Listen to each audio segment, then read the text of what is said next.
ಎಲ್ಲರಿಗೂ ನಮಸ್ಕಾರ. ನನ್ನ ಯೂಟ್ಯೂಬ್ ಚಾನೆಲ್ಗೆ ಸ್ವಾಗತ. ಇವತ್ತಿನ ವಿಡಿಯೋದಲ್ಲಿ ನಾನು ಪ್ರಥಮ ಕಿರು ಪರೀಕ್ಷೆಗೆ ಬರಲಿರುವಂತಹ ಕಾವ್ಯ ಮತ್ತು ಗದ್ಯ ಭಾಗಗಳ ಪ್ರಶ್ನೋತ್ತರಗಳ ವಿಡಿಯೋವನ್ನು ಹಾಕ್ತಾ ಇದ್ದೇನೆ. ವಿದ್ಯಾರ್ಥಿಗಳೇ, ನಿಮಗೆ ಗೊತ್ತಿದೆ 40 ಅಂಕಗಳ ಈ ಕಿರು ಪರೀಕ್ಷೆಯಲ್ಲಿ ಪಡೆಯಲಿರುವಂತಹ ಅಂಕಗಳ ಆಧಾರದ ಮೇಲೆ ನಿಮ್ಮ ವಾರ್ಷಿಕ ಪರೀಕ್ಷೆಗಳ ಅಂಕಗಳೊಂದಿಗೆ ಈ ಪರೀಕ್ಷೆಯಲ್ಲಿ ತೆಗೆದಂತಹ ಸರಾಸರಿ ಅಂಕಗಳನ್ನು ಕಾಯ್ದಿರಿಸುವುದರಿಂದ, ಅಂದರೆ ಈ ಪರೀಕ್ಷೆಯಲ್ಲಿ ಪಡೆದಂತಹ ಅಂಕಗಳು ವಾರ್ಷಿಕ ಪರೀಕ್ಷೆಗೆ ಸೇರ್ಪಡೆಯಾಗುವುದರಿಂದ ನೀವು ಬಹಳ ಎಚ್ಚರಿಕೆಯಿಂದ ಬಹಳ ಒಳ್ಳೆಯ ಅಂಕಗಳನ್ನು ನೀವು ಪಡೆಯಬೇಕಾಗ್ತದೆ. ಯಾವುದಕ್ಕೆ ಈ ವಿಡಿಯೋವನ್ನು ನೋಡಿ ಸಮಾಧಾನದಿಂದ ಉತ್ತರಿಸಿ. ಮೊದಲಿಗೆ ನಾವು ನೋಡೋಣ ದುರ್ಯೋಧನ ವಿಲಾಪ. ರನ್ನ ಕವಿ ಬರೆದಿರುವಂಥದ್ದು ಸಾಹಸ ಭೀಮ ವಿಜಯಂ ಎನ್ನುವಂತಹ ಕಾವ್ಯ ಭಾಗದಿಂದ ಆಗರ ಗ್ರಂಥವನ್ನು ಕೇಳ್ತಾರೆ. ಮುಂದೆ ನಾನು ಕೊಡ್ತೇನೆ. ಹಾಗೆ ಈಗಾಗಲೇ ಒಂದು ವಿಡಿಯೋವನ್ನು ಕೂಡ ಹಾಕಿದ್ದೇನೆ, ಅಲ್ಲಿಗೂ ಕೂಡ ಭೇಟಿಯನ್ನು ನೀಡಿ.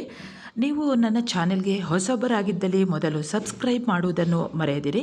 ಯಾಕೆಂದರೆ ಅನೇಕ ವಿಡಿಯೋಗಳನ್ನು ಈಗಾಗಲೇ ಹಾಕಿದ್ದೇನೆ ಮತ್ತು ಮುಂದಕ್ಕೂ ಕೂಡ ನಾನು ಹಾಕ್ತಾ ಹೋಗ್ತೇನೆ. ಮೊದಲಿಗೆ ನಾವು ನೋಡೋಣ ದುರ್ಯೋಧನ ವಿಲಾಪದಿಂದ ಯಾವುದೆಲ್ಲ ಪ್ರಶ್ನೆಗಳು ಬರುತ್ತವೆ ಅನ್ನುವಂಥದ್ದು. ಮೊದಲ ಪ್ರಶ್ನೆ, ಉಡಿದಿರ್ದ ಕೈದು ನೆತ್ತರ ಕಡಲೊಳ್ ಅಡಿಗಡಿಗೆ ತಳಮನ್ನು ಉಚ್ಚುತ್ತಿರೆ ಕಾಲಿಡಲೆಡೆ ಒಡೆಯದೆ ಕುರುಪತಿ ದಡಿಗ ವೆಣಂಗಳನೆ ಮೆಟ್ಟಿ ಮೆಲ್ಲನೆ ನಡೆದಂ. ಈ ಪ್ರಶ್ನೆ, ಈ ಭಾಗದಿಂದ ಯಾವ ಪ್ರಶ್ನೆ ಬರ್ತದೆ ಅನ್ನೋದನ್ನು ನೋಡೋಣ. ಮೇಲಿನ ಪದ್ಯದಲ್ಲಿ ಕುರುಪತಿ ರಣರಂಗದಲ್ಲಿ ಏನನ್ನು ಮೆಟ್ಟಿ ನಡೆದನು? ಈ 4 ಪ್ರಶ್ನೆಯ ಉತ್ತರಗಳನ್ನು ಕೊಟ್ಟಿರ್ತಾರೆ. 3 ತಪ್ಪಾದ ಉತ್ತರಗಳು, 1 ಸರಿಯಾದ ಉತ್ತರಗಳು. ದಡಿಗ ವೆಣಂಗಳನ್ನು, ಆ ಕೈದುಗಳನ್ನು, ಈ ಆನೆಗಳನ್ನು, ಈ ಆನೆಯ ಸೊಂಡಿಲುಗಳನ್ನು. ಉತ್ತರ ದಡಿಗ ವೆಣಂಗಳನ್ನು ಅಂದರೆ ಭಾರಿ ಹೆಣಗಳನ್ನು, ಭಾರಿ ಗಾತ್ರದ ಹೆಣಗಳನ್ನು. ಎರಡನೇ ಪ್ರಶ್ನೆ, ಭರಂಗೈದುದರೈದಿ ಸಂಜಯ ಶಿರಸ್ಕಂದಾವಲಂಬಂ ಕುರು ಪ್ರಭು ಕಂಡಂ ಶರಜಾಲ ಜರ್ಜರಿತ ಗಾತ್ರತ್ರಾಣನಂ ದ್ರೋಣನಂ. ಪ್ರಶ್ನೆ, ರಣರಂಗದಲ್ಲಿ ಸಾಗುವಾಗ ದುರ್ಯೋಧನ ಯಾರ ನೆರವನ್ನು ಅವಲಂಬಿಸಿದ್ದನು? ಉತ್ತರ ದ್ರೋಣನ, ಆ ಸಂಜಯನ, ಈ ದುಶ್ಯಾಸನನ, ಈ ಕರ್ಣನ. ಉತ್ತರ ಸಂಜಯನ, ಆ ಸಂಜಯನ. ಈಗ 3ನೇ ಪ್ರಶ್ನೆ, ಅರಿಯಮೆ ಬಿಲ್ಲ ಭಿನ್ನಣಕ್ಕೆ ಗಾಂಡೀವಿಯಲ್ತು ಪಿನಾಕ ಪಾಣಿಯುಂ ನೆರೆಯ ನಿದಿರ್ಚಿ ನಿಮ್ಮೊಡನೆ ಕಾದಿ ಗೆಲಲ್ಕದು. ಮೇಲಿನ ಪದ್ಯದಲ್ಲಿ ಪಿನಾಕಪಾಣಿ ಎಂದರೆ ಯಾರು? ಅ ಅರ್ಜುನ, ಆ ಅಭಿಮನ್ಯು, ಈ ಶಿವ, ಈ ವಿಷ್ಣು. ಇದರಲ್ಲಿ ಉತ್ತರ ಈ ಶಿವ. 4ನೇ ಪ್ರಶ್ನೆ, ಗುರು ಪಣ್ಣಿದ ಚಕ್ರವ್ಯೂಹ ರಚನೆ ಪೆರರ್ಗರಿದು ಪುಗಲದಂ ಪೊಕ್ಕು ರಣಾಜಿರದೊಳ್ ಅರಿ ನೃಪರನ್ ಇಕ್ಕಿದ ನರಸುತ ನಿನ್ನೊರೆಗೆ ದೊರೆಗೆ ಗಂಡರುಂ ಒಳರೆ. ಪ್ರಶ್ನೆ, ಮೇಲಿನ ಪದ್ಯದಲ್ಲಿ ಇರುವಂತೆ ಚಕ್ರವ್ಯೂಹವನ್ನು ರಚಿಸಿದವನು ಯಾರು? ಅ ಕರ್ಣ, ಆ ದುರ್ಯೋಧನ, ಈ ಗುರುದ್ರೋಣ, ಈ ಕೃಷ್ಣ. ಉತ್ತರ ಈ ಗುರುದ್ರೋಣ. ಈಗ 5ನೇ ಪ್ರಶ್ನೆ, ಜನಕಂಗೆ ಜಲಾಂಜಲಿಯಂ ತನೂಭವಂ ಕುಡುವುದುಚಿತಂ ಅದು ಗೆಟ್ಟೀಗಳ್ ನಿನಗಾಂ ಕುಡುವಂತಾದುದೇ ತನೂಜ ನೀಂ ಕ್ರಮ ವಿಪರ್ಯಯಂ ಮಾಡುವುದೇ. ಪ್ರಶ್ನೆ, ಮೇಲಿನ ಪದ್ಯದ ಪ್ರಕಾರ ತಂದೆಗೆ ಜಲಾಂಜಲಿಯನ್ನು ಯಾರು ಕೊಡಬೇಕು? ಉತ್ತರ ಅ ಜನಕ, ಆ ಮಗ, ಈ ದುರ್ಯೋಧನ, ಈ ತಾಯಿ. ಉತ್ತರ ಆ ಮಗ. 6ನೇ ಪ್ರಶ್ನೆ, ಅಲ್ಲಿಂ ತಳರ್ದು ದಿನಕರ ತನೂಜನಂ ರಾಜರಾಜಂ ನೋಡಿ ಬಾಷ್ಪವಾರಿ ಧಾರಾಪೂರಿತ ಲೋಚನನುಂ ಆಗಿ. ಪ್ರಶ್ನೆ, ಮೇಲಿನ ಸಾಲುಗಳಲ್ಲಿರುವ ದಿನಕರ ತನುಜ ಎಂದರೆ ಯಾರು? ಉತ್ತರ ಅ ಕೃಷ್ಣ, ಆ ಸೂರ್ಯ, ಈ ದುರ್ಯೋಧನ, ಈ ಕರ್ಣ.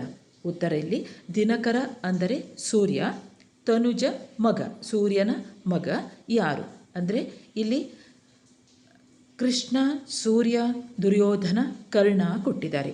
ಇಲ್ಲಿ ಉತ್ತರ ಕರ್ಣ.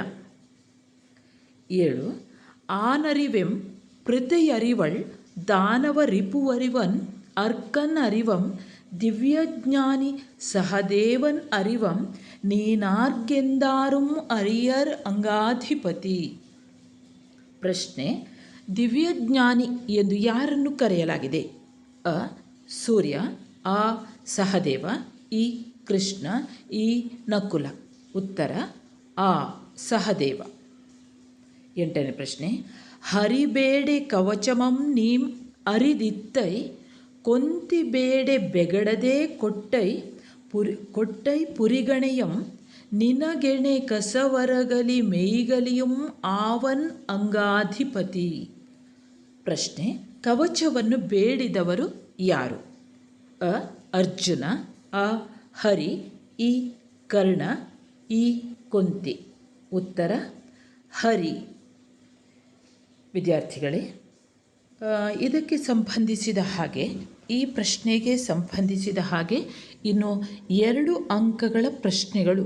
ಹಾಗೆ ವಿದ್ಯಾರ್ಥಿಗಳೇ, ಒಂದನ್ನು ಗಮನಿಸಿ, ನಿಮ್ಮ ಉಪನ್ಯಾಸಕರು ಕೊಟ್ಟಂಥ ಪ್ರಶ್ನೆಗಳನ್ನು ಕೂಡ ತಿಳಿದುಕೊಳ್ಳಿ. ಈಗ ನಾವು 2 ಅಂಕಗಳ ಪ್ರಶ್ನೆಯನ್ನು ನಾವೀಗ ಗಮನಿಸ್ತಾ ಹೋಗೋಣ. 4 ಅಂಕಗಳ ಪ್ರಶ್ನೆಗಳನ್ನು ನೋಡ್ತಾ ಹೋಗೋಣ. ಮೊದಲ ಪ್ರಶ್ನೆ, ದುರ್ಯೋಧನ ರಣರಂಗದಲ್ಲಿ ನಡೆದು ಬಂದ ಬಗೆಯನ್ನು ಕವಿ ಹೇಗೆ ವರ್ಣಿಸಿದ್ದಾರೆ? ಉತ್ತರ, ಕುರುಕ್ಷೇತ್ರ ಯುದ್ಧವಾದ ಬಳಿಕ ಎಲ್ಲರನ್ನೂ ಕಳೆದುಕೊಂಡು ದುರ್ಯೋಧನ ದುಃಖಿತನಾಗಿ ಯುದ್ಧ ಭೂಮಿಯಲ್ಲಿ ಶರಶಯ್ಯೆಯಲ್ಲಿರುವ ಭೀಷ್ಮರನ್ನು ಕಾಣಲು ಸಂಜಯನೊಡನೆ ರಣರಂಗದಲ್ಲಿ ನಡೆದು ಬರುತ್ತಾನೆ. ಹಾಗೆ ಬರುತ್ತಿರುವಾಗ ಆ ರಣಭೂಮಿಯಲ್ಲಿ ಲಕ್ಷಾಂತರ ಜನರ ಪ್ರಾಣವನ್ನು ಕಳೆದುಕೊಂಡಿದ್ದರಿಂದ ಆ ರಣಾಂಗಣ ಅಥವಾ ಯುದ್ಧಭೂಮಿ ರಕ್ತದ ಸಮುದ್ರದ ರೀತಿಯಲ್ಲಿ ಗೋಚರಿಸುತ್ತಿತ್ತು. ಆ ನೆತ್ತರಿನ ಸಮುದ್ರದಲ್ಲಿ ತುಂಡಾಗಿ ಬಿದ್ದಿದ್ದ ಆಯುಧಗಳು ಆಗಿಂದಾಗ ಪಾದಗಳನ್ನು ಇರಿಯುತ್ತಿತ್ತು.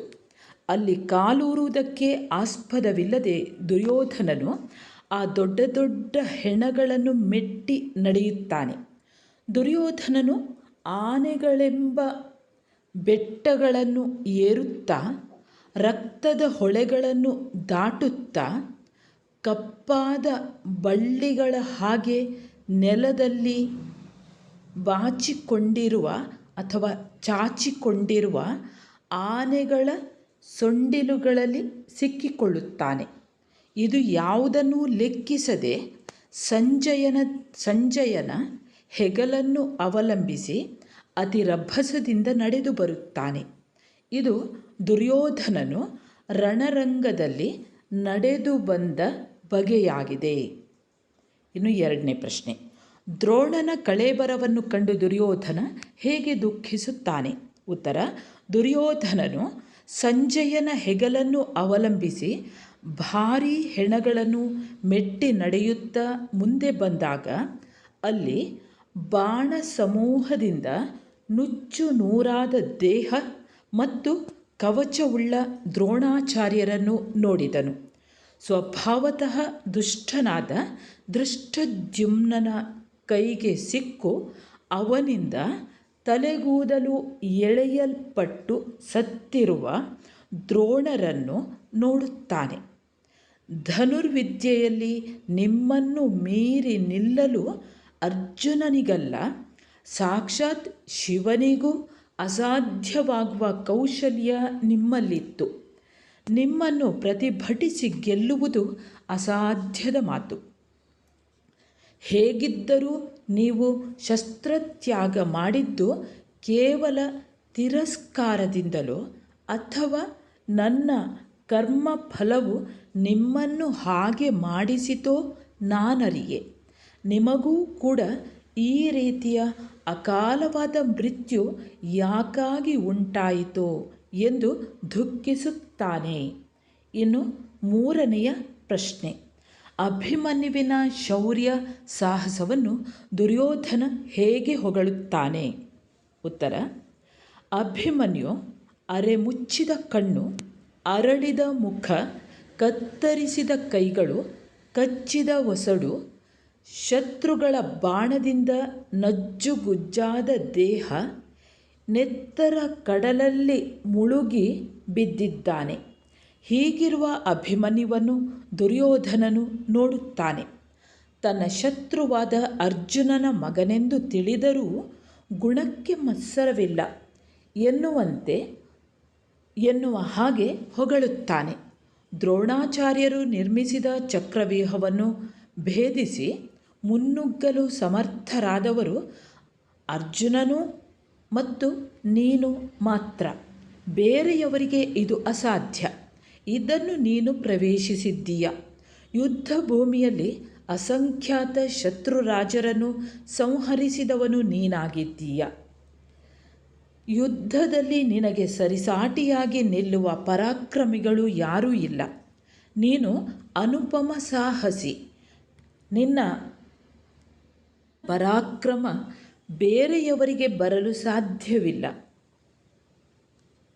ನಿನ್ನ ಸಾಹಸಕ್ಕೆ ಸಮಾನವಾದ ಸಾಹಸವು, ಜೊತೆಗೆ ನಿನ್ನ ಮರಣಕ್ಕೆ ಅನುಗುಣವಾದ ಮರಣವು ನನಗೆ ಸಿಗುವಂತಾಗಲಿ ಎಂದು ಪ್ರಾರ್ಥಿಸುತ್ತೇನೆ ಎನ್ನುತ್ತಾನೆ. ಇಲ್ಲಿ ಅಭಿಮನ್ಯು ದುರ್ಯೋಧನನಿಗಿಂತ ಪ್ರಾಯದಲ್ಲಿ ಕಿರಿಯ, ಅಲ್ಲದೆ ಶತ್ರುಪುತ್ರ.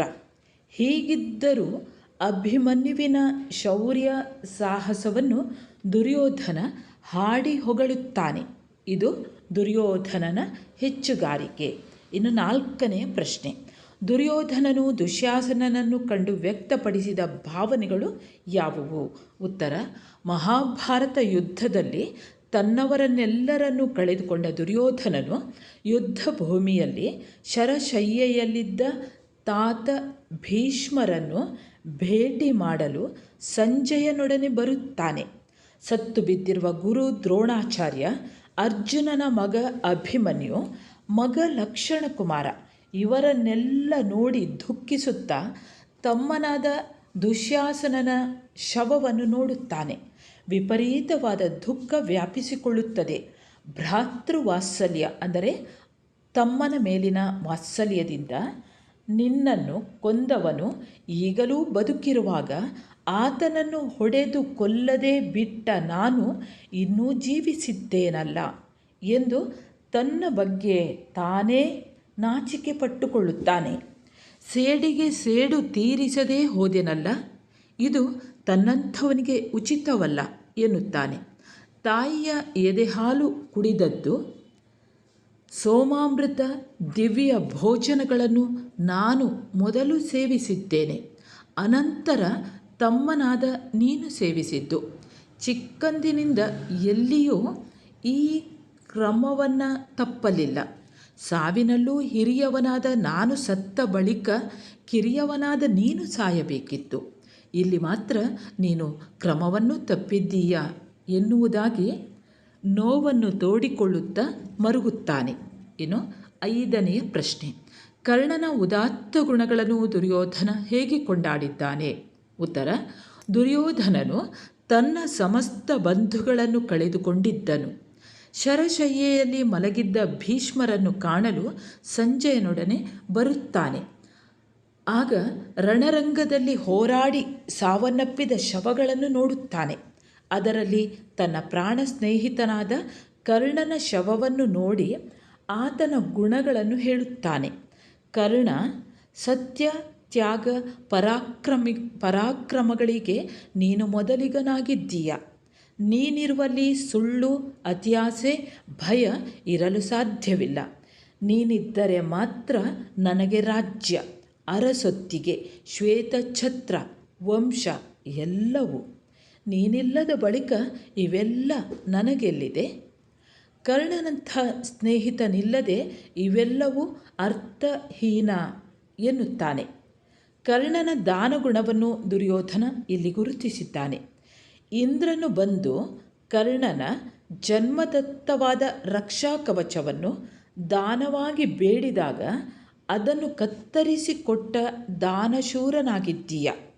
ಅಲ್ಲದೆ ಕುಂತಿ ಬಂದು ಕೇಳಿದಾಗ ದಿವ್ಯಾಸ್ತ್ರವನ್ನು ಹಿಂದು ಮುಂದು ನೋಡದೆ ನೀಡಿದ್ದೀಯ. ಪರಾಕ್ರಮದಲ್ಲಿ ದಾನದಲ್ಲಾಗಲಿ ನಿನಗೆ ಸಮಾನರಾದವರು ಮತ್ತೊಬ್ಬರಿಲ್ಲ ಎಂದು ದುರ್ಯೋಧನ ಕರ್ಣನನ್ನು ಹೊಗಳುತ್ತಾನೆ. ಅಲ್ಲಿ ಬಿಟ್ಟ ಸ್ಥಳ ಅಲ್ಲ, ಬಹು ಆಯ್ಕೆಯ ಪ್ರಶ್ನೆಗಳಿಗೆ ಒಂದು ಉತ್ತರ ನಾನಲ್ಲಿ ಹರಿ ಅಂತ ಹೇಳಿದ್ದೇನೆ. ಅದನ್ನು ಒಂಚೂರು ಸರಿಪಡಿಸಿಕೊಳ್ಳಿ. ಯಾಕಂದರೆ ಉತ್ತರ ಈ ರೀತಿ ಇದೆ. ಯಾವುದು ಅಲ್ಲಿ ನೋಡಿ, ಇಂದ್ರನು ಬಂದು ಕರ್ಣನ ಜನ್ಮದತ್ತವಾದ ರಕ್ಷಾ ಕವಚವನ್ನು ದಾನವಾಗಿ ಬೇಡುತ್ತಾನೆ. ಅಲ್ಲಿ ಇಂದ್ರ ಅಂತ ನಾನಲ್ಲಿ ಹರಿ ಹೇಳಿದ್ದೇನೆ. ಹರಿ ಅಂದರೆ ಇಂದ್ರ ಅನ್ನುವಂಥ ಅರ್ಥವೇ ಬರ್ತದೆ. ಇಂದ್ರ ಅಂತ ಬರೆದು ಬಿಡಿ ವಿದ್ಯಾರ್ಥಿಗಳೇ. ಮುಂದೆ ಇನ್ನೊಂದು ಪಾಠದ ಪ್ರಶ್ನೋತ್ತರಗಳನ್ನು ಗಮನಿಸ್ತಾ ಹೋಗೋಣ. ಈಗ ನಾವು 3 ಅಂಕಗಳ ಸಂದರ್ಭಗಳನ್ನು ನೋಡ್ತಾ ಹೋಗೋಣ. ಮೊದಲ ಪ್ರಶ್ನೆ, ಗಾಂಡೀವಿಯಲ್ತು ಪಿನಾಕಪಾಣಿಯಂ ನೆರೆಯನ್. ಉತ್ತರ ಆಯ್ಕೆ. ಈ ವಾಕ್ಯವನ್ನು ಹಳಗನ್ನಡದ ಶ್ರೇಷ್ಠ ಕವಿಯಾದ ರತ್ನತ್ರಯರಲ್ಲಿ ಒಬ್ಬನಾದ ರನ್ನ ಮಹಾಕವಿ ರಚಿಸಿದ ಗದಾಯುದ್ಧದಿಂದ ಆಯ್ದ ದುರ್ಯೋಧನ ವಿಲಾಪ ಎಂಬ ಕಾವ್ಯ ಭಾಗದಿಂದ ಆಯ್ದುಕೊಳ್ಳಲಾಗಿದೆ.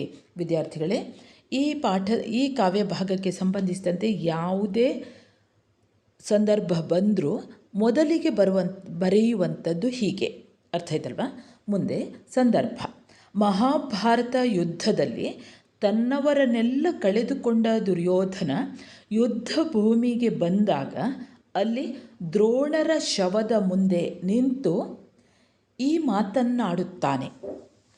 ಇನ್ನು ಸ್ವಾರಸ್ಯ. ಹಾಗೆಯೇ ನಿಮ್ಮ ಉಪನ್ಯಾಸಕರು ಹೇಗೆ ಕೊಟ್ಟಿದ್ದಾರೆ ಆ ರೀತಿಯೂ ಕೂಡ ನೀವು ಬರೆಯಬಹುದು. ನಾನು ಹೇಳಿದ ರೀತಿಯಲ್ಲೇ ಬರೆಯಬೇಕಂತಿಲ್ಲ. ಇನ್ನು ಸ್ವಾರಸ್ಯ ನೋಡಿ, ದುರ್ಯೋಧನ ಮಹಾಭಾರತ ಯುದ್ಧದಲ್ಲಿ ತನ್ನವರನ್ನೆಲ್ಲ ಕಳೆದುಕೊಂಡು ಬರುತ್ತಾನೆ. ಭೇಟಿ ಮಾಡಲು ರಣರಂಗವನ್ನು ಹಾದು ಬರುತ್ತಿದ್ದ ಸಂದರ್ಭದಲ್ಲಿ ದುರ್ಯೋಧನನಿಗೆ ದ್ರೋಣರ ಮೃತ ಶರೀರ ಸಿಗುತ್ತದೆ. ಗುರು ದ್ರೋಣರಿಗೆ ಒದಗಿದ ಸಾವನ್ನು ನೆನೆದು ದುರ್ಯೋಧನ ರೋಧಿಸುತ್ತಾನೆ. ದ್ರೋಣರ ಬಿಲ್ಲು ವಿದ್ಯೆಯ ಪರಿಣತಿಯನ್ನು ಇಲ್ಲಿ ಸ್ಮರಿಸುತ್ತಾ ಈ ಮೇಲಿನಂತೆ ಹೇಳುತ್ತಾನೆ. ಇನ್ನು ಎರಡನೆಯ ಪ್ರಶ್ನೆ, ನಿನ್ನೊರೆಗೆ ದೊರೆಗೆ ಗಂಡರುಂ ಒಳರೆ. ಆಯ್ಕೆ ನೋಡಿಕೊಳ್ಳಿ ಹೇಗೆ ಬರೆಯುವುದಂತ ಹೇಳಿದ್ದೇನೆ. ಸಂದರ್ಭ, ಮಹಾಭಾರತ ಯುದ್ಧದಲ್ಲಿ ತನ್ನವರನ್ನೆಲ್ಲ ಕಳೆದುಕೊಂಡು ಯುದ್ಧ ಭೂಮಿಗೆ ಬಂದ ದುರ್ಯೋಧನನು ದ್ರೋಣರ ಶವವನ್ನು ನೋಡಿ ಮುಂದೆ ಬಂದಾಗ ಅಭಿಮನ್ಯುವಿನ ಕಳೇಬರ ಇದ್ದಲ್ಲಿಗೆ ಬಂದು ಅವನ ಶಕ್ತಿ ಸಾಮರ್ಥ್ಯವನ್ನು ಹೊಗಳಿ ಮಾತನಾಡುವ ಸಂದರ್ಭ ಇದು. ಸ್ವಾರಸ್ಯ, ಸಂಜಯನೊಡನೆ ಯುದ್ಧ ಭೂಮಿಗೆ ದುರ್ಯೋಧನ ಬರುವಾಗ ಅರ್ಜುನನ ಮಗನಾದ ಅಭಿಮನ್ಯುವಿನ ಶವವನ್ನು ನೋಡುತ್ತಾನೆ. ದ್ರೋಣರು ರಚಿಸಿದಂತಹ ಚಕ್ರವ್ಯೂಹವನ್ನು ಭೇದಿಸಿ ಯುದ್ಧ ಭೂಮಿಯಲ್ಲಿ ಅನೇಕ ರಾಜರನ್ನು ಸೋಲಿಸಿದ ಮಹಾಪರಾಕ್ರಮಿಯಾದ ಅಭಿಮನ್ಯುವನ್ನು ದುರ್ಯೋಧನ ಹೊಗಳುತ್ತಾನೆ.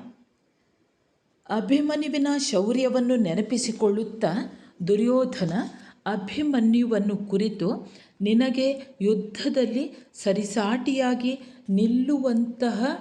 ನಿಲ್ಲುವಂಥವರು ಇದ್ದಾರೆಯೇ ಎನ್ನುವಾಗ ಈ ಮೇಲಿನ ಮಾತು ಬಂದಿದೆ. ಹಾಗೆ ವಿದ್ಯಾರ್ಥಿಗಳೇ, ಒಂದನ್ನು ಗಮನಿಸಿ. ನಿಮಗೆ ಪರೀಕ್ಷೆಯಲ್ಲಿ ಇಲ್ಲಿ ಕೇಳುವಂಥದ್ದು ಸಂದರ್ಭ ಸೂಚಿಸಿ ವಿವರಿಸಿ ಸ್ವಾರಸ್ಯ ಬರೆಯಿರಿ ಅಂತ ದ್ವಿತೀಯ PUCಗೆ ಕೇಳ್ತಾರೆ. ಇಲ್ಲಿ ವಿವರಿಸಿದರೆ ಸಾಕು. ಈ ರೀತಿ ಕೂಡ ಸ್ವಾರಸ್ಯ ಅಂತಲೇ ಬರಿಬೇಕಂತಿಲ್ಲ. ಬರೆದರೆ ಪೂರ್ಣ ಅಂಕ ಗಳಿಸಲಿಕ್ಕೆ ಸುಲಭ ಆಗ್ತದೆ. ಇನ್ನು ಮೂರನೆಯ ಪ್ರಶ್ನೆ, ನೀಂ ಕ್ರಮ ವಿಪರ್ಯಯಂ ಮಾಡುವುದೇ. ಆಯ್ಕೆ ಗೊತ್ತಿದೆ ನಿಮಗೆ. ಸಂದರ್ಭ, ರಣರಂಗದಲ್ಲಿ ಶವಗಳನ್ನು ದಾಟಿ ಬರುತ್ತಿರುವ ದುರ್ಯೋಧನ ತನ್ನ ಮಗನಾದ ಲಕ್ಷಣಕುಮಾರನ ಶವವನ್ನು ಕಂಡ ಸಂದರ್ಭ ತನ್ನ ಮಗನಿಗೆ ಹೇಳುತ್ತಾನೆ. ಸಾಮಾನ್ಯವಾಗಿ ಮಗನು ತಂದೆಗೆ ತರ್ಪಣೋದಕವನ್ನು ಕೊಡುವುದು ಲೋಕರೂಢಿ. ಆದರೆ ಇಲ್ಲಿ ಈ ರಣರಂಗದಲ್ಲಿ ದುರ್ಯೋಧನನ ಮಗ ಲಕ್ಷಣ ಕುಮಾರ ತೀರಿದ್ದಾನೆ. ಪುತ್ರ ಸ್ನೇಹ ಕಾತರ ಮನಸ್ಸಿನಿಂದಾಗಿ ಲಕ್ಷಣಕುಮಾರನ ಮುಖವನ್ನು ದುರ್ಯೋಧನ ನೋಡುತ್ತಾನೆ. ಇನ್ನೂ ಬಾಳಿ ಬದುಕಬೇಕಾದ ಮಗನ ಶವವನ್ನು ನೋಡಿ ತಂದೆಯಾದವನಿಗೆ ಮಗನು ತರ್ಪಣೋದಕವನ್ನು ಕೊಡುವುದು ಸರಿಯಾದ ಕ್ರಮ. ಆದರೆ ಇಲ್ಲಿ ತಂದೆಯೇ ಮಗನಿಗೆ ತರ್ಪಣ ಕೊಡುವಂತಾಯಿತು. ನೀನು ಲೋಕದಲ್ಲಿ ಇರುವಂತಹ ಕ್ರಮವನ್ನು ಬದಲಿಸಿದ್ದೀಯಾ, ಇದು ಸರಿಯೇ ಎಂದು ತನ್ನ ಮಗನಲ್ಲಿ ಕೇಳುತ್ತಾನೆ. ಇನ್ನು 4ನೆಯ ಸಂದರ್ಭ, ಜನನೇ ಸ್ತನ್ಯಮನ್ ಉಂಡೆ ನಾಂ ಬಳಿಕ ನೀಂ. ಆಯ್ಕೆ, ಈ ವಾಕ್ಯವನ್ನು ಹೇಗೆ ಬರಿಬೇಕು ಅಂತ ನಿಮಗೆ ಗೊತ್ತಿದೆ. ಸಂದರ್ಭ, ಈ ಮಾತನ್ನು ದುರ್ಯೋಧನನು ರಣರಂಗದಲ್ಲಿ ಸತ್ತು ಬಿದ್ದಿದ್ದ ದುಶ್ಯಾಸನನನ್ನು ಉದ್ದೇಶಿಸಿ ಹೇಳುತ್ತಾನೆ. ಸ್ವಾರಸ್ಯ, ದುಶ್ಯಾಸನ ಅಣ್ಣನ ಮಾತನ್ನು ಪಾಲಿಸಿದವನು.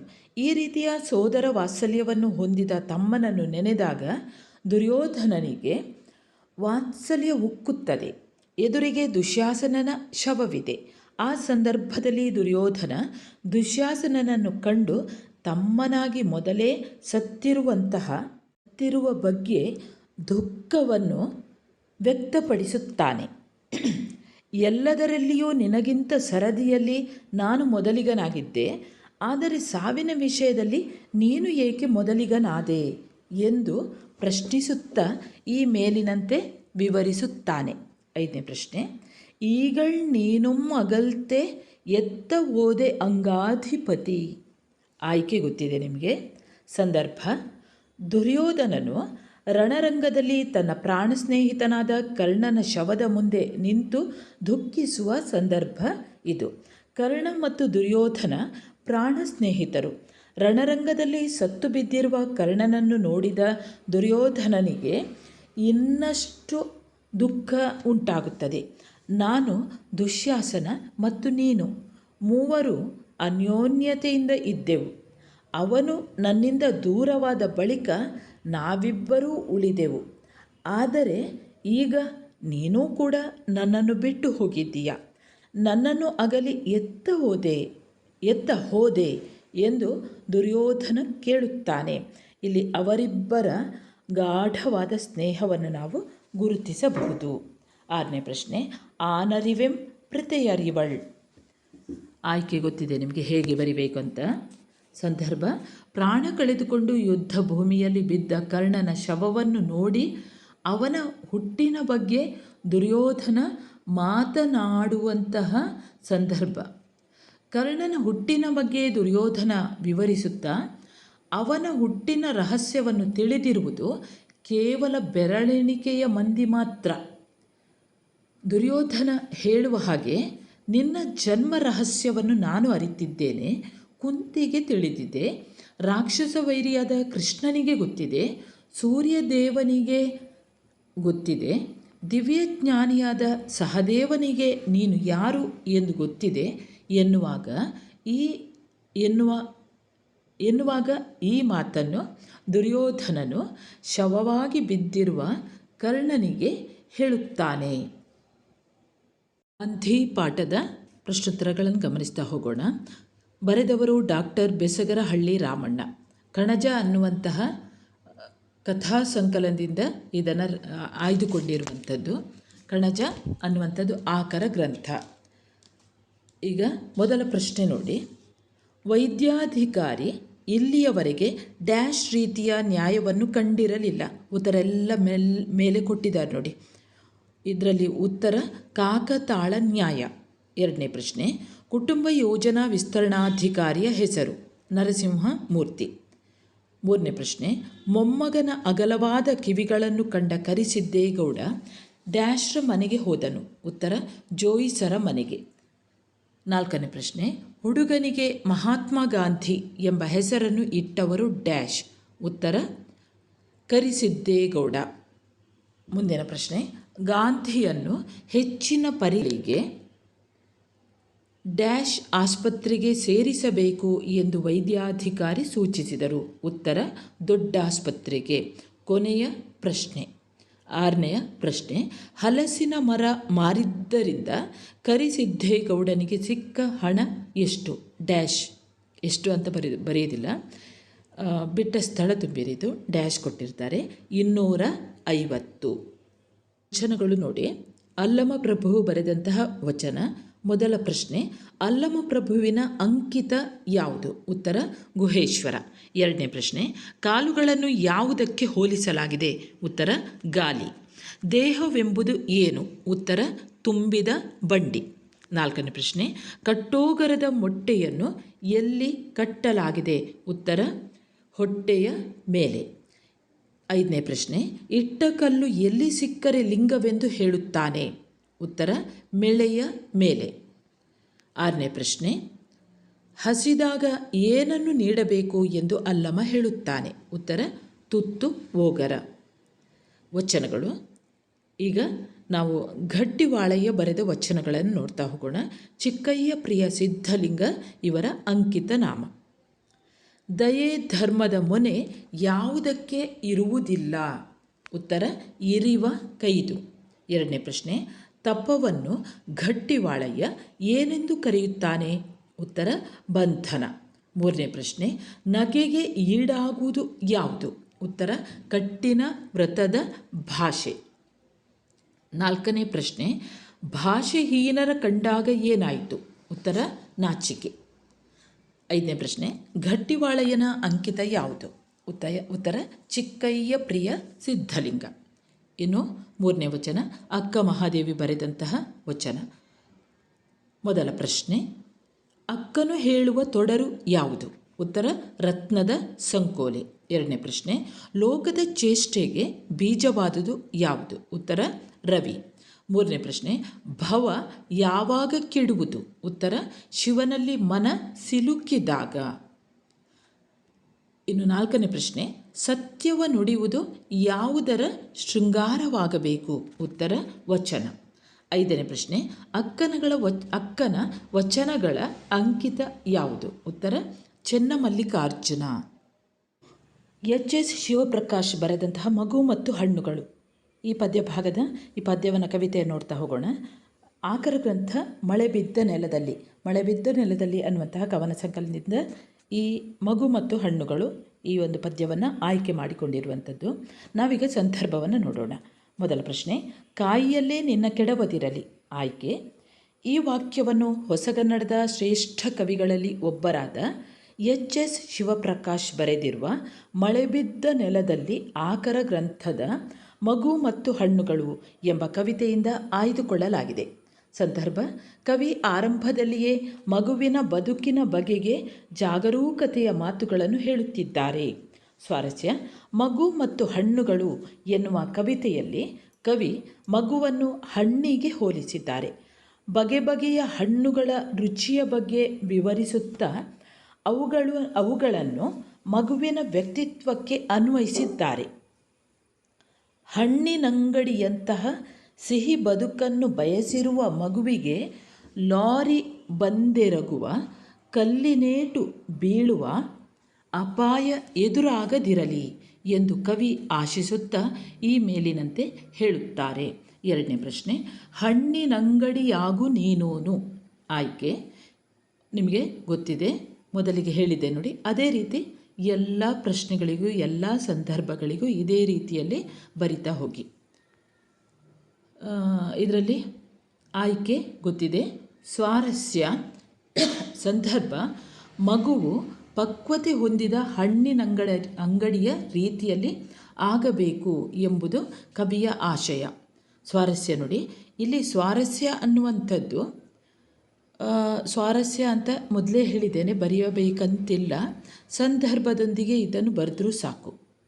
ಮಾರುಕಟ್ಟೆಯು ಯಾವಾಗಲೂ ಗಿರವಿ ಅಂಗಡಿ, ಗುಜರಿ ಅಂಗಡಿ ಮುಂತಾದ ಅಂಗಡಿಗಳನ್ನು ಹೊಂದಿದ್ದು ಜೊತೆಯಲ್ಲಿ ಧೂಳು ತುಂಬಿದ ವಾತಾವರಣವನ್ನು ಹೊಂದಿರುತ್ತದೆ. ಅದರಲ್ಲಿ ಜನ ಇಷ್ಟಪಡುವಂತಹ ಹಣ್ಣಿನಂಗಡಿಯೂ ಇರುತ್ತದೆ. ಧೂಳಿನ ನಡುವೆ ಹಣ್ಣಿನಂಗಡಿ ಇದ್ದರೂ ಜನ ಇಷ್ಟಪಟ್ಟು ಅಲ್ಲಿಗೆ ಹೋಗುತ್ತಾರೆ. ಹಾಗೆ ಮಗುವೂ ಕೂಡ ತನ್ನ ವ್ಯಕ್ತಿತ್ವದಿಂದ ಆಕರ್ಷಣೀಯವಾಗಬೇಕು ಎನ್ನುತ್ತಾ ಈ ಮೇಲಿನಂತೆ ಹೇಳುತ್ತಾರೆ. ಮೂರನೇ ಪ್ರಶ್ನೆ, ಸರಿಗಾತ್ರವಾಗಿ ಸಮನಿಸಲಿ ನಿನ್ನತನ. ಆಯ್ಕೆ ಗೊತ್ತಿದೆ. ಸಂದರ್ಭ, ಮಗು ಸರಿಗಾತ್ರದ ವ್ಯಕ್ತಿತ್ವವನ್ನು ರೂಢಿಸಿಕೊಳ್ಳಬೇಕು ಎಂಬುದು ಇಲ್ಲಿನ ಸ್ವಾರಸ್ಯವಾಗಿದೆ ಅಥವಾ ಸಂದರ್ಭವಾಗಿದೆ. ಮಗು ಬಲಿಷ್ಠವಾಗಿ ಬೆಳೆಯಬೇಕು. ಜೀವನದಲ್ಲಿ ಪಡೆಯುವ ಅನುಭವಗಳು ಮಗುವಿನ ವ್ಯಕ್ತಿತ್ವವನ್ನು ಮಾಗಿಸುತ್ತದೆ. ಕಷ್ಟ ಬಂದಾಗ ಕುಗ್ಗದೆ, ಸುಖ ಬಂದಾಗ ಹಿಗ್ಗದೆ, ಕಿತ್ತಲೆ ಮೊಸಂಬಿ ರಸಪೂರಿ ಮಾವಿನ ಹಣ್ಣಿನಂತೆ ಸರಿಗಾತ್ರವಾಗಿ ಸಂದರ್ಭಗಳನ್ನು ಸ್ವೀಕರಿಸಿ ಬೆಳೆಯಬೇಕು ಎನ್ನುತ್ತಾರೆ. ಇನ್ನು 4ನೆಯ ಪ್ರಶ್ನೆ, ಅಂಜೂರದಂತೆ ಅಪರೂಪವಾಗು. ಆಯ್ಕೆ ಗೊತ್ತಿದೆ, ಸಂದರ್ಭ ಹೇಗೆ ಅಂತ ಗೊತ್ತಿದೆ. ಕವಿ ಮಗುವಿನ ವ್ಯಕ್ತಿತ್ವ ಹೇಗೆ ರೂಪು ತಳೆಯಬೇಕು ಎಂಬುದನ್ನು ಇಲ್ಲಿ ವಿವರಿಸುವಂಥದ್ದು. ಅಂಜೂರ ಒಂದು ಅಪರೂಪದ ಹಣ್ಣು, ತುಂಬ ಪುಷ್ಟಿಕರವೂ ರುಚಿಕರವೂ ಆದ ಹಣ್ಣು. ಇದು ಎಲ್ಲ ಕಾಲದಲ್ಲೂ ದೊರೆಯುವಂಥದ್ದಲ್ಲ. ಹಾಗಾಗಿ ಮಗುವೂ ಕೂಡ ಬೆಳೆದು ದೊಡ್ಡದಾಗುತ್ತಿದ್ದಂತೆ 10 ಜನರ ಕಣ್ಣಿಗೆ ಬಿದ್ದು ಕೆಟ್ಟವನು ಎನಿಸಿಕೊಳ್ಳದೆ ತನ್ನ ಪಾಡಿಗೆ ತಾನು ಕೆಲಸ ಮಾಡಿ ಒಳ್ಳೆಯವನು ಎನಿಸಿಕೊಳ್ಳಬೇಕು ಎನ್ನುತ್ತಾ ಈ ಮೇಲಿನಂತೆ ಹೇಳುತ್ತಾರೆ. 5ನೇ ಪ್ರಶ್ನೆ, ಎಲ್ಲರಿಗೂ ದಕ್ಕುವ ಎಲಚಿಯಾಗು. ಆಯ್ಕೆ ಗೊತ್ತಿದೆ. ಇಲ್ಲಿ ಕವಿ ಮಗು ಎಲ್ಲರೂ ಇಷ್ಟಪಡುವ ಆಕರ್ಷಕ ವ್ಯಕ್ತಿತ್ವವನ್ನು ಹೊಂದಿದ ವ್ಯಕ್ತಿಯಾಗಬೇಕು ಎಂದು ಬಯಸ್ತಾ ಇದ್ದಾರೆ. ಎಲಚಿ ಅಥವಾ ಬೋರೆಹಣ್ಣು ಕಡಿಮೆ ಬೆಲೆಗೆ ದೊರಕುವ ಹಣ್ಣು ಮತ್ತು ಎಲ್ಲರೂ ಇದನ್ನು ಇಷ್ಟಪಡುತ್ತಾರೆ. ಆದರೆ ಸೇಬು ಹಣ್ಣು ರುಚಿಕರವಾಗಿದ್ದರೂ ಬೆಲೆಯು ರಾಕೆಟ್ ಯಾನದಲ್ಲಿ ದುಬಾರಿಯಾಗಿ ಸಾಮಾನ್ಯರ ಕೈಗೆ ದೊರಕದಂತಾಗಿದೆ. ಇದನ್ನೇ ಕವಿ ಎಲ್ಲರೂ ಇಷ್ಟಪಡುವ ಬೋರೆ ಹಣ್ಣಾಗಿ ವಿಶಿಷ್ಟ ವ್ಯಕ್ತಿತ್ವವನ್ನು ಹೊಂದಬೇಕು ಎಂದು ಮಗುವಿಗೆ ಹೇಳುತ್ತಿದ್ದಾರೆ. ಜೀವಕ್ಕೆ ಇಂಧನ, ಬಸವರಾಜ ಒಕ್ಕುಂದ ಅವರು ಬರೆದಂತಹ ಈ ಪದ್ಯವನ್ನು ನೋಡ್ತಾ ಹೋಗೋಣ. ಈ ಒಂದು ಕವಿತೆಯನ್ನು ಕೂಸು ಕಂಡ ಕನಸಿನಲ್ಲಿ ಎಂಬ ಆಕರ ಗ್ರಂಥ ಕವನ ಸಂಕಲನದಿಂದ ಆರಿಸಿಕೊಂಡಿದ್ದಾರೆ. ಮೊದಲ ಪ್ರಶ್ನೆ, ಜೀವ ಎಲ್ಲಿ ಹರಡಿದೆ? ಉತ್ತರ, ಚರಾಚರಗಳಲ್ಲಿ. 2ನೇ ಪ್ರಶ್ನೆ, ಜೀವದ ಸೆಲೆಗಳನ್ನು ಸುಡುತ್ತಿರುವುದು ಯಾವುದು? ಉತ್ತರ, ಉಳ್ಳವರ ಆಶಯ ಬೆಂಕಿಗಾಳಿ. ಉಳ್ಳವರ ಆಶಯ ಬೆಂಕಿಗಾಳಿ. 3ನೇ ಪ್ರಶ್ನೆ, ಭೂಮಿಯನ್ನು ಯಾರು ಮಾರಿಕೊಂಡರು? ಉತ್ತರ, ಧನದಾಹಿಗಳು. 4ನೇ ಪ್ರಶ್ನೆ, ಈ ಭೂಮಿಯನ್ನು ಹೇಗೆ ಕಾಯಬೇಕು? ಉತ್ತರ, ಹಸಿರು ಹೊದಿಸಿ. 5ನೇ ಪ್ರಶ್ನೆ, ಜೀವ ಉಳಿಸುವ ದಾರಿ ಯಾವುದು? ಉತ್ತರ, ಸಮತೋಲನದಲ್ಲಿ ಬದುಕುವುದೊಂದೇ ಜೀವ ಉಳಿಸುವ ದಾರಿ. ಎಂದೂ ಕರಗದ ಮೂಲಧನ ಯಾವುದು? ಉತ್ತರ, ಜೈವಿಕ ಇಂಧನ. ಕುವೆಂಪು ಬರೆದಂತಹ ಅಖಂಡ ಕರ್ನಾಟಕ, ಇದರ 5-6 ವಾಕ್ಯಗಳಲ್ಲಿ ಉತ್ತರಿಸಿ ಪ್ರಶ್ನೆಗಳನ್ನು ನೋಡ್ತಾ ಹೋಗೋಣ. ಮೊದಲ ಪ್ರಶ್ನೆ, ಕುವೆಂಪು ಅವರು ಕೂಗಾಟದ ರಾಜಕೀಯ ನಾಟಕ ಎಂದು ಹೇಳಿರುವ ಹಿನ್ನೆಲೆ ಏನು? ಉತ್ತರ, ಕವಿ ಕುವೆಂಪುರವರು ಅಖಂಡ ಕರ್ನಾಟಕ ಕವಿತೆಯಲ್ಲಿ ಕರ್ನಾಟಕವನ್ನು ಇಡೀಯಾಗಿ ನೋಡುವ ಬಯಕೆಯನ್ನು ಹೊಂದಿದ್ದಾರೆ.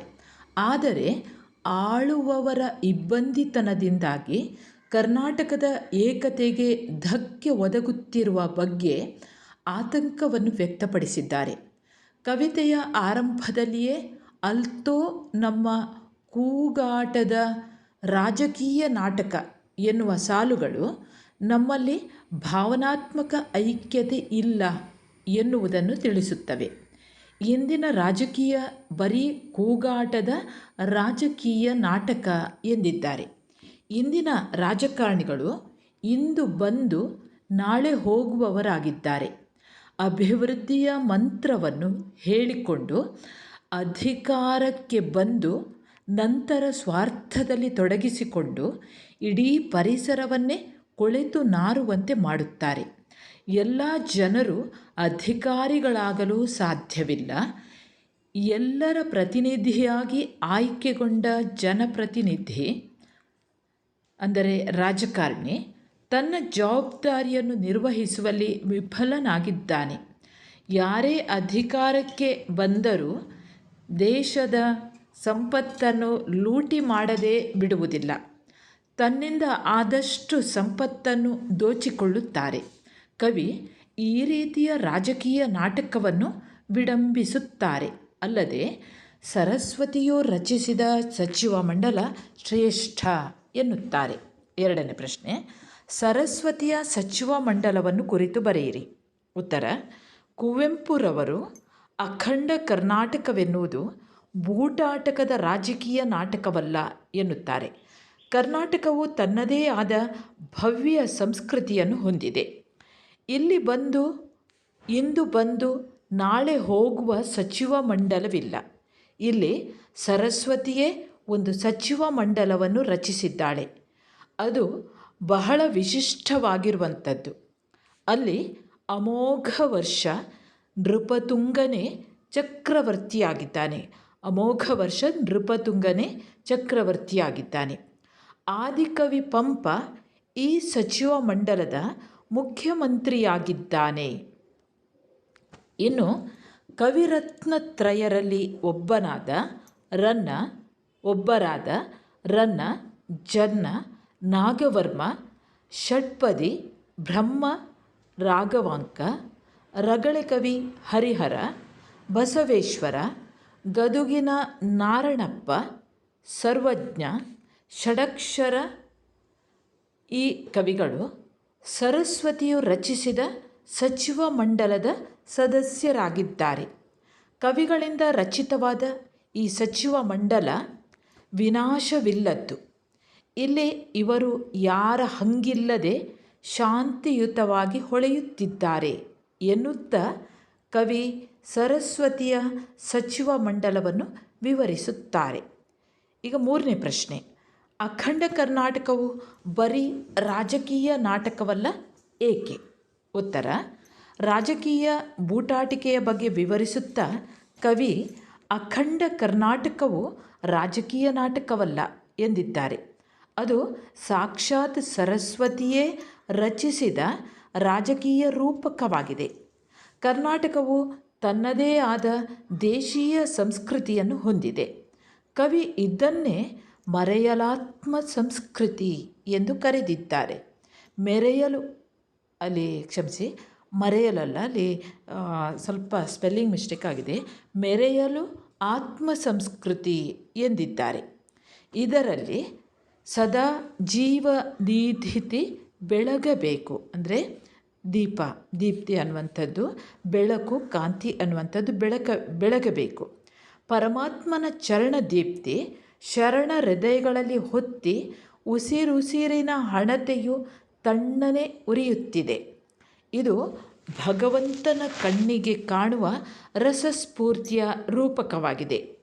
ಕರ್ನಾಟಕವೆಂಬ ನಾಡು ಇರುವುದು ಬರೀ ಹೊಟ್ಟೆ ಬಟ್ಟೆಗಲ್ಲ, ಪಕ್ಷ ಜಾತಿ ಕಲಹಕ್ಕಲ್ಲ, ಹಮ್ಮು ಬಿಮ್ಮುಗಳಿಗಲ್ಲ, ಬಣ್ಣದ ಬಾಳಿಗಲ್ಲ, ಅನ್ನದ ಹಂಗಿಗಾಗಿ ಅಲ್ಲ, ದರ್ಪಕ್ಕಾಗಿ, ಸ್ವಾರ್ಥಕ್ಕಾಗಿ, ದ್ವೇಷಕ್ಕಾಗಿ ಇರುವ ನಾಡಲ್ಲ.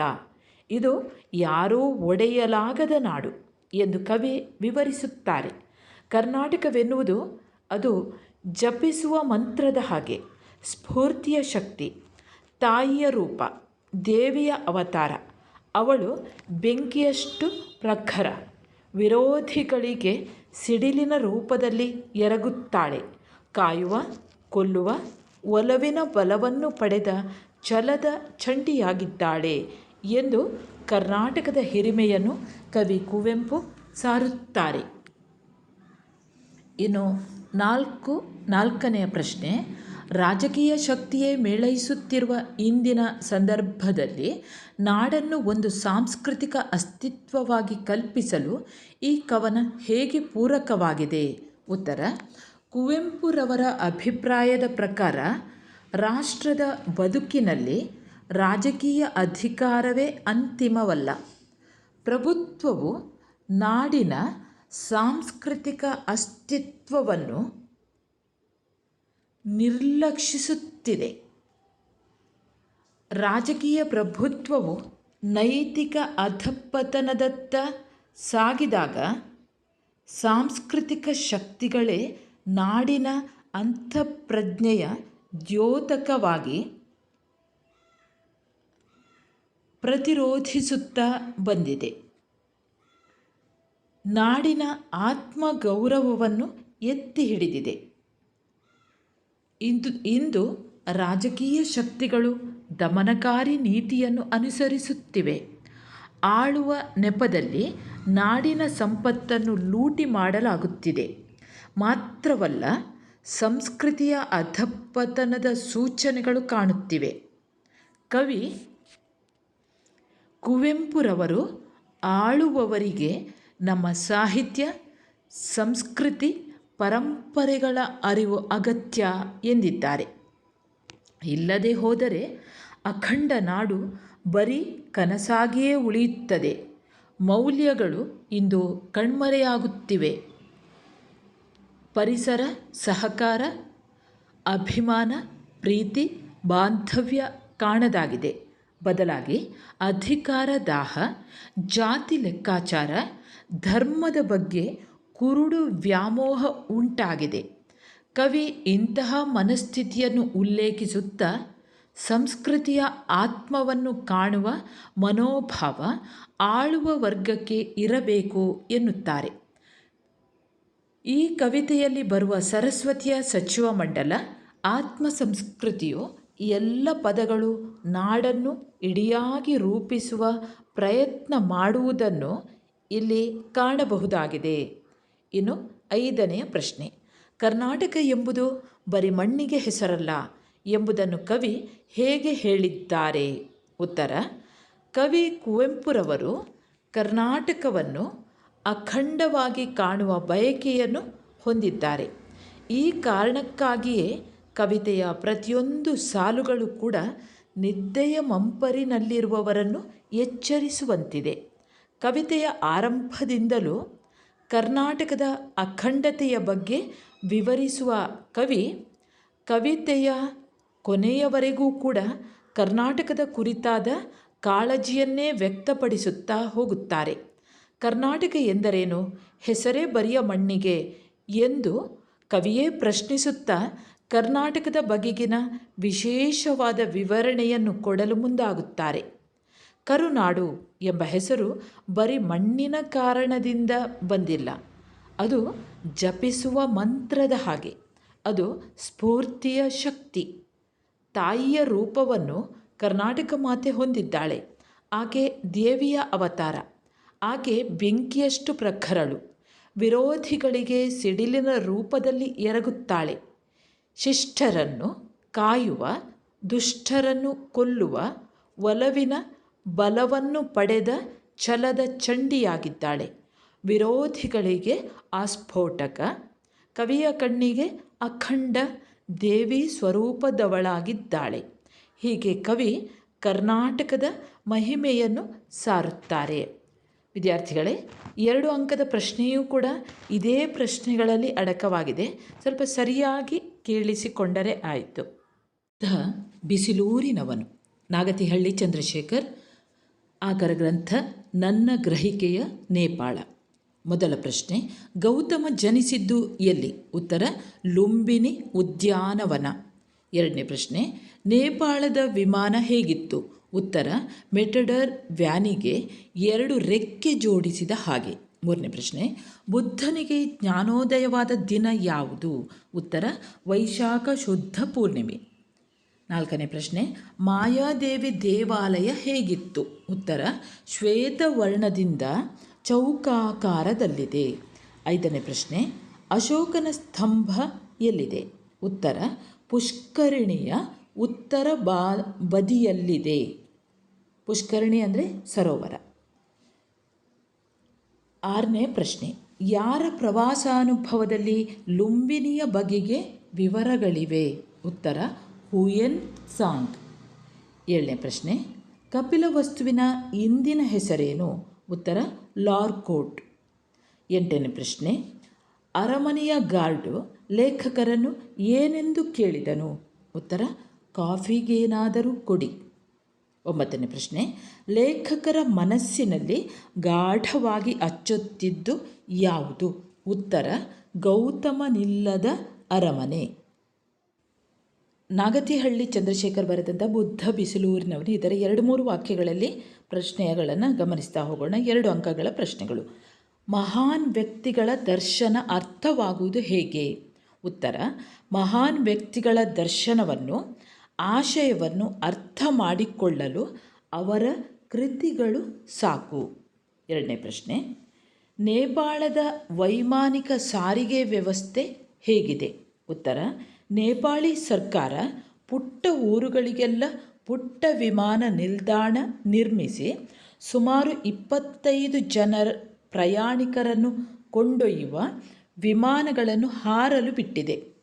ಹಳೆಯ ಮೆಟಡರ್ ವ್ಯಾನಿಗೆ 2 ರೆಕ್ಕೆ ಜೋಡಿಸಿದರೆ ಹೇಗಿರುತ್ತದೋ ಹಾಗಿದೆ ಈ ವಿಮಾನಗಳು. ಮೂರನೇ ಪ್ರಶ್ನೆ, ಗೌತಮನ ಮನೋಲೋಕವನ್ನು ನಿರಂತರವಾಗಿ ದಹಿಸಿದ ಪ್ರಶ್ನೆಗಳು ಯಾವುವು? ಉತ್ತರ, ಬದುಕು ಎಂದರೇನು, ಅದರ ಉದ್ದೇಶವೇನು, ರೋಗ ಮುಪ್ಪು ಮರಣಗಳನ್ನು ಗೆಲ್ಲುವುದು ಸಾಧ್ಯವೇ, ಮನುಷ್ಯನ ಸಂಕಟಗಳ ಮೂಲ ಯಾವುದು? ಬೋಳೇಶಂಕರ ನಾಟಕದ 2-3 ವಾಕ್ಯಗಳಲ್ಲಿ ಉತ್ತರಿಸಿ 2 ಅಂಕಗಳ ಪ್ರಶ್ನೆಗಳನ್ನು ಗಮನಿಸೋಣ. ಬೆಟ್ಟದ ಮೇಲಿನ ದೇವತೆಯು ಬೋಳೇಶಂಕರನ ಅಣ್ಣ ಅತ್ತಿಗೆಯರಿಗೆ ಹೇಗೆ ಕಾಣಿಸುತ್ತದೆ? ಉತ್ತರ, ಬೆಟ್ಟದ ಮೇಲಿನ ದೇವತೆಯು ದುಂಡಗೆ ಉರಿಯೋ ಕಣ್ಣು, ಹೊಳೆಯೋ ಹಲ್ಲು, ಎತ್ತಿನ ಹಾಗೆ ಕೊಂಬುಗಳಿಂದ ಕೂಡಿದ್ದು ಕೈಮಾಡಿ ಕರೆದಂತೆ ಕಾಣಿಸುತ್ತದೆ. ಎರಡನೇ ಪ್ರಶ್ನೆ, ಸಾವುಕಾರಣ್ಣನು ತನ್ನ ಸಹೋದರರಿಗೆ ಆಸ್ತಿಯನ್ನು ಹೇಗೆ ಹಂಚಿದ? ಉತ್ತರ, ಸಾವುಕಾರಣ್ಣನು, ನೋಡಣ್ಣ, ದುಡ್ಡಿರೋ ಪೆಟ್ಟಿಗೆ ಆಭರಣ ನನಗಿರಲಿ, ಒಳ್ಳೆ ಗದ್ದೆ ತೋಟ ಹೊಲವೆಲ್ಲ ನಿನಗೆ, ಅಂದರೆ ಸರದಾರನಿಗೆ, ನದಿ ಹತ್ತಿರ ಕಲ್ಲು ಮರಡಿ ಇದೆಯಲ್ಲ ಅದು ಬೋಳೇಶಂಕರನಿಗೆ. ಹೀಗೆ ಸಾವುಕಾರಣ್ಣನು ತನ್ನ ಸಹೋದರರಿಗೆ ಆಸ್ತಿಯನ್ನು ಹಂಚಿದ. ಮೂರನೇ ಪ್ರಶ್ನೆ, ಸೈತಾನನು 3 ಪಿಶಾಚಿಗಳನ್ನು ಭೂಲೋಕಕ್ಕೆ ಕಳುಹಿಸಿದ್ದು ಏಕೆ? ಉತ್ತರ, ಸೈತಾನನು ಬೋಳೇಶಂಕರ ಮತ್ತವನ ಅಣ್ಣಂದಿರಲ್ಲಿ ವಿರಸ ಹುಟ್ಟಿಸಿ 3ರನ್ನು ನರಕಕ್ಕೆ ಕರೆದು ತನ್ನಿ ಅಂತ 3 ಪಿಶಾಚಿಗಳನ್ನು ಭೂಲೋಕಕ್ಕೆ ಕಳುಹಿಸಿದ್ದಾನೆ. ನಾಲ್ಕನೇ ಪ್ರಶ್ನೆ, ಕೋಡಂಗಿಯು ತಾನು ಬೆಳಗ್ಗೆಯಿಂದ ಏನೇನು ಕೆಲಸ ಮಾಡಿದ್ದೇನೆಂದು ಹೇಳುತ್ತಾನೆ? ಉತ್ತರ, 18 ರೊಟ್ಟಿ ತಿಂದೆ, 8 ಮುದ್ದೆ ನುಂಗಿದೆ, ಸೊಲಗಿ ಅನ್ನ ಉಂಡೆ, 1 ಗಡಿಗೆ ಅಂಬಲಿ ಕುಡಿದೆ, ಗಡದ್ದಾಗಿ 3 ಗಂಟೆ ನಿದ್ದೆ ಮಾಡಿದೆ ಎಂದು ಹೇಳುತ್ತಾನೆ. ಐದನೇ ಪ್ರಶ್ನೆ, ರಾಜಕುಮಾರಿಯ ಹೊಟ್ಟೆನೋವು ವಾಸಿ ಮಾಡುವವರಿಗೆ ಏನೇನು ಬಹುಮಾನ ಕೊಡುವುದಾಗಿ ಡಂಗುರ ಸಾರಿಸುತ್ತಾನೆ? ಉತ್ತರ, ಇದು ನಾಡಿದ್ದಿನ ಟೆಸ್ಟಿಗೆ ಇಲ್ಲ, ನಾನೀಗ ಹೇಳಿದ ಪ್ರಶ್ನೆ. ಬೋಳೇಶಂಕರ ನಾಟಕದ ಸಂದರ್ಭ ನೋಡೋಣ, ಸಂದರ್ಭ ಸಹಿತ ವಿವರಿಸಿ. ಮೊದಲ ಪ್ರಶ್ನೆ, ಬ್ಯಾಂಕಿನಲ್ಲಿ ಕೂಡಿಸಿಟ್ಟು ಮದುವೆ ಆದ ಮೇಲೆ ಹೆಂಡತಿಗೆ ಕೊಡ್ತೀನಿ. ಆಯ್ಕೆ, ಈ ಮೇಲಿನ ಮಾತನ್ನು ಡಾಕ್ಟರ್ ಚಂದ್ರಶೇಖರ ಕಂಬಾರ ಇವರು ಬರೆದಿರುವ ಬೋಳೇಶಂಕರ ಎಂಬ ನಾಟಕ ಭಾಗದಿಂದ ಆಯ್ದುಕೊಳ್ಳಲಾಗಿದೆ. ಸಂದರ್ಭ, ಈ ಮಾತನ್ನು ಕೋಡಂಗಿ ಭಾಗವತನಲ್ಲಿ ಹೇಳುತ್ತಾನೆ. ಸ್ವಾರಸ್ಯ, ಕೋಡಂಗಿಯು ತನ್ನ ಯಜಮಾನ ಬೆಪ್ತಕ್ಕಡಿ ಬೋಳೇಶಂಕರನ ಹತ್ತಿರ ಕೆಲಸಕ್ಕಿದ್ದಾಗ ಬಂದ ಸಂಬಳದ ಬಗ್ಗೆ ಭಾಗವತ ಕೇಳಿದಾಗ ದಿನಕ್ಕೆ ಕೆನ್ನೆ ಮೇಲೆ 10 ಏಟು ಎಂದನು. ಆಗ ಭಾಗವತ, ದಿನಕ್ಕೆ 10 ಆದರೆ ವರ್ಷಕ್ಕೆ 3600 ಏಟಾಯಿತು, ಇಷ್ಟು ಸಂಬಳ ತಗೊಂಡು ಏನು ಮಾಡುತ್ತೀಯಾ ಎಂದಾಗ ಕೋಡಂಗಿಯು ಈ ಮೇಲಿನಂತೆ ಹೇಳುತ್ತಾನೆ. ಎರಡನೇ ಪ್ರಶ್ನೆ, ಇವನಿಗೇನು ಹೆಂಡತಿನೇ ಮಕ್ಕಳೇ? ಆಯ್ಕೆ ಗೊತ್ತಿದೆ ನಿಮಗೆ. ಸಂದರ್ಭ ಮತ್ತು ಸ್ವಾರಸ್ಯ ನೋಡೋಣ. ಈ ಮೇಲಿನ ಮಾತನ್ನು ಸರದಾರನ ಹೆಂಡತಿ ಆಸ್ತಿಯನ್ನು ಹಂಚಿಕೆ ಮಾಡುವ ಸಂದರ್ಭದಲ್ಲಿ ಬೋಳೇಶಂಕರನಿಗೆ ಹೇಳುತ್ತಾಳೆ. ಸ್ವಾರಸ್ಯ ನೋಡಿ, ಬೋಳೇಶಂಕರನ ಜೊತೆಯಲ್ಲಿ ಕೆಲಸ ಮಾಡಲು ಅವನ ಅಣ್ಣಂದಿರು ಮತ್ತು ಅವನ ಅತ್ತಿಗೆಯಂದಿರು ಹಿಂಜರಿಯುತ್ತಾರೆ. ಬೋಳೇಶಂಕರನ ಜೊತೆಗೆ ಇರುವುದಕ್ಕಿಂತ ಆಸ್ತಿ ಭಾಗ ಮಾಡಿ ಎಲ್ಲರೂ ಹಂಚಿಕೊಂಡು ಬೇರೆ ಬೇರೆ ಜೀವಿಸುವುದು ಒಳಿತು ಎನ್ನುವ ನಿರ್ಧಾರಕ್ಕೆ ಬರುತ್ತಾರೆ. ಆಗ ಸರದಾರನು ಇದಕ್ಕೆ ಪರಿಹಾರವೆಂಬಂತೆ ಬೋಳೇಶಂಕರನಲ್ಲಿ ಆಸ್ತಿಯನ್ನು 3 ಭಾಗ ಮಾಡಿ 1 ಭಾಗ ನೀನು ತೆಗೆದುಕೋ ಎಂದಾಗ ಅಲ್ಲಿಯೇ ಇದ್ದ ಸರದಾರನ ಹೆಂಡತಿ ಈ ಮೇಲಿನಂತೆ ಹೇಳುತ್ತಾಳೆ. ಮೂರನೇ ಪ್ರಶ್ನೆ, ಕೊಳೆತ ಬಲೆ ಹಾಕಿ ಎಳೆದರೂ ಬರುವಂಥವರು. ಆಯ್ಕೆ, ಈ ಮೇಲಿನ ಮಾತನ್ನು ಡಾಕ್ಟರ್ ಚಂದ್ರಶೇಖರ ಕಂಬಾರ ಇವರು ಬರೆದಿರುವ ಬೋಳೇಶಂಕರ ಎಂಬ ನಾಟಕ ಭಾಗದಿಂದ ಆರಿಸಿಕೊಳ್ಳಲಾಗಿದೆ. ಈ ಮಾತನ್ನು ಪಿಶಾಚಿ 1ನೆಯ ಪಿಶಾಚಿ ಬೋಳೇಶಂಕರನ ಅಣ್ಣಂದಿರನ್ನು ಉದ್ದೇಶಿಸಿ ಹೇಳುತ್ತದೆ. ಸೈತಾನ ದೊರೆಯು ಬೋಳೇಶಂಕರ ಮತ್ತು ಅವನ ಅಣ್ಣಂದಿರಲ್ಲಿ ವಿರಸ ಹುಟ್ಟಿಸಿ ಮೂವರನ್ನು ನರಕಕ್ಕೆ ಕರೆದು ತನ್ನಿ ಎಂದು 3 ಪಿಶಾಚಿಗಳನ್ನು ಭೂಲೋಕಕ್ಕೆ ಕಳುಹಿಸುತ್ತಾನೆ. ಆದರೆ 1ನೇ ಪಿಶಾಚಿಯು ಸತತ ಪ್ರಯತ್ನ ಮಾಡಿದರೂ ಬೋಳೇಶಂಕರ ಸೋಲುವುದಿಲ್ಲ. ಆದರೆ ಅವನ ಅಣ್ಣಂದಿರು ತಕ್ಷಣವೇ ಉಳಿದ ಪಿಶಾಚಿಗಳ ಬುಟ್ಟಿಗೆ ಬಿದ್ದಿದ್ದರು. ಆದರೆ ಬೋಳೇಶಂಕರ ಬಿದ್ದಿಲ್ಲ ಎಂದು ಹೇಳುವಾಗ ಈ ಮೇಲಿನ ಮಾತು ಬಂದಿದೆ. 4ನೇ ಪ್ರಶ್ನೆ, 1 ಹೊತ್ತು ರೊಟ್ಟಿ ತಿನ್ನದಿದ್ದರೆ ನಾನೇನೂ ಸಾಯುವುದಿಲ್ಲ. ಆಯ್ಕೆ ಗೊತ್ತಿದೆ. ಸಂದರ್ಭ ನೋಡಿ.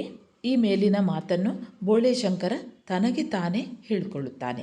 ಪಿಶಾಚಿಯು ಬೋಳೇಶಂಕರ ಅವನ ಅಣ್ಣಂದಿರ ಜೊತೆ ಜಗಳವಾಡುತ್ತಾನೆ ಅಂದುಕೊಂಡಿತ್ತು. ಆದರೆ ಹಾಗಾಗದೆ ಅಣ್ಣಂದಿರು ಕೇಳಿದ್ದನ್ನೆಲ್ಲ ಅವನು ಕೊಟ್ಟು ಬಿಡುತ್ತಾನೆ. ಆಗ ಅದು ಮತ್ತೊಂದು ಪ್ರಯತ್ನ ಎನ್ನುವಂತೆ ಬೋಳೇಶಂಕರನು ಮರದ ನೆರಳಿನಲ್ಲಿ ಇಟ್ಟಿದ್ದ ರೊಟ್ಟಿಯನ್ನು ಕದಿಯಲು ಮುಂದಾಗುತ್ತದೆ. ಹಸಿದು ಬಂದು ರೊಟ್ಟಿ ಯಾರು ಕದ್ದರು ಅಂತ ವಾಚಾಮಗೋಚರ ಬೈದಾಡುತ್ತಾನೆ. ಅಷ್ಟಾದರೆ ಅವನ ಮನಸ್ಸನ್ನು ಅದೇ ಮಾರ್ಗವಾಗಿ ಪ್ರವೇಶಿಸಬಹುದು ಎಂಬುದು ಅದರ ಯೋಚನೆಯಾಗಿತ್ತು. ಆದರೆ ಹಸಿದು ಬಂದ ಬೋಳೇಶಂಕರ ರೊಟ್ಟಿಯನ್ನು ಹುಡುಕಿ ಕಾಣದಾಗ ಈ ಮೇಲಿನಂತೆ ಹೇಳುತ್ತಾನೆ.